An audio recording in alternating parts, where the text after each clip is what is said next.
Today, we're going to dive into a story that's, believe it or not, over 3,000 years old. But I promise you, it might be the most practical and, frankly, most relevant leadership masterclass you'll hear all year.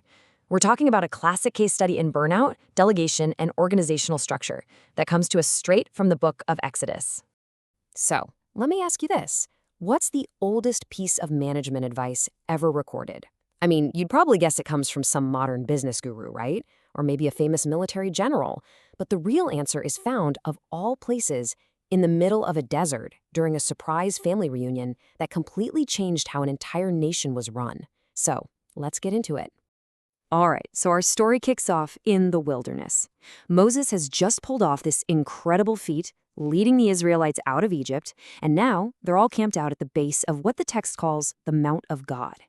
You can imagine it's a time of huge pressure, tons of uncertainty, and right in the middle of all this chaos, a visitor shows up, completely out of the blue. And it's his father-in-law, Jethro. And he's not alone. He's brought Moses' wife and 2 sons back to him. Now, this is way more than just a sweet family reunion. See, Jethro is an outsider, and he's got fresh eyes. He's about to get a front-row seat to how this new nation is operating. And, well, let's just say he's not going to be impressed.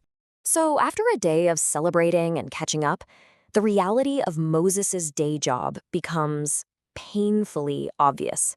The party's over, and the very next day, Jethro just kind of hangs back and watches. And what he sees is just total gridlock. I mean, picture it. A line of people stretching as far as the eye can see, all waiting for one guy. Moses is sitting there by himself, and from sunrise to sunset, he is the only judge, the only mediator, the only problem solver for every single little issue that comes up. You can see the imbalance here, right? It's completely unsustainable. On one side, you've got Moses trying to wear every single hat. He's the judge, the teacher, the whole shebang. And on the other side, you have an entire nation of people, and their only job is to wait in line. This isn't just inefficient, it's a system that's designed to fail. Moses has literally become the bottleneck. So Jethro sees this mess, and he just cuts right to the chase. He asks the most direct, powerful question imaginable. He's not attacking Moses' character or his intentions. He's attacking the system itself. He's basically saying, what are you doing? Why are you the only one working while everyone else just stands around all day? It's a question that just hits the nail on the head.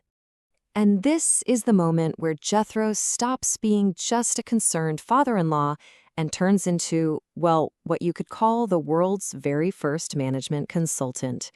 He brings that critical outsider's perspective that nobody on the inside, not even Moses, could see. His feedback is so refreshingly blunt. It's honest, and it's absolutely necessary. There's no sugarcoating, no corporate jargon. He just looks at this whole operation and delivers this simple, devastating verdict.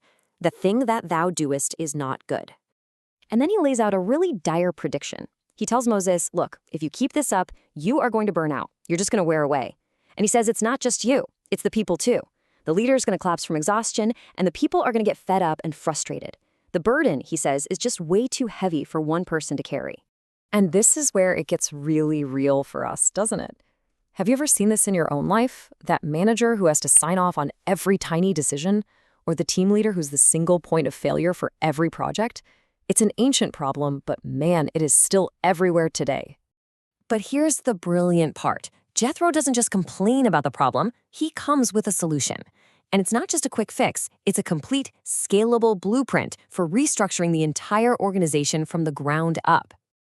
So, first things first, he lays out the hiring criteria for these new leaders. And notice what he focuses on here. It's not about finding the smartest guy in the room or the strongest warrior. It's all about character.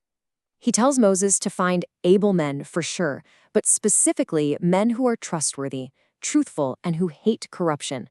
Integrity is non-negotiable.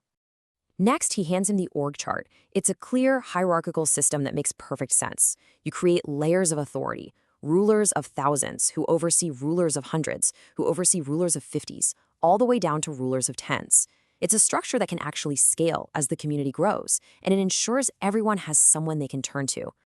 Now, here's the real game changer, the new division of labor. The new leaders are empowered, actually given the authority to handle every small matter.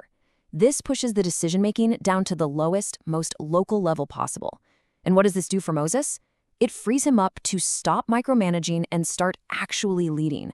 His new job is to focus only on the great matters, the toughest cases, and on the big picture stuff, like teaching the laws and being the representative to God.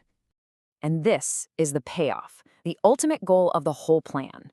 It'll be easier for Moses himself because now others will bear the burden with thee. Leadership suddenly becomes a shared responsibility, not a crushing solo performance. You know, advice is one thing, but actually putting it into practice, that's everything. And maybe the most important part of this whole story is what Moses does next. He doesn't just nod along politely and then go back to his old, broken system. He actually acts on the advice. Moses hearkened and did all that he had said. I mean, this is such a profound lesson in humility. A truly great leader isn't the person who thinks they have all the answers. It's the person who knows how to listen to wise counsel and has the courage to make a change.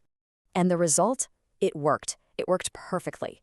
The really tough cases got escalated to Moses, just like Jethro planned, but the vast majority of day-to-day problems were solved quickly and efficiently by the new team of leaders. Order replaced chaos. And the text even says that after this, the people could finally go to their place in peace.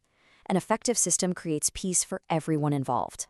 So what are the big takeaways from this ancient story that we can use today? Well, let's just run through them. 1, a leader simply cannot and should not do everything alone. 2, you have to actively seek out and actually listen to trusted perspectives from the outside. 3, delegate real authority, not just the boring tasks. 4, build clear systems and hierarchies that can actually scale. And finally, number 5, when you're picking people for positions of responsibility, make character and integrity the top priority. And that brings us to one final thought. You know, the story isn't just about Moses.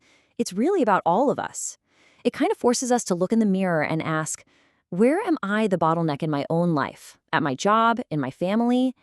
And maybe the even bigger question is, who is the Jethro in my life, that trusted outsider with a clear perspective that I really need to start listening to?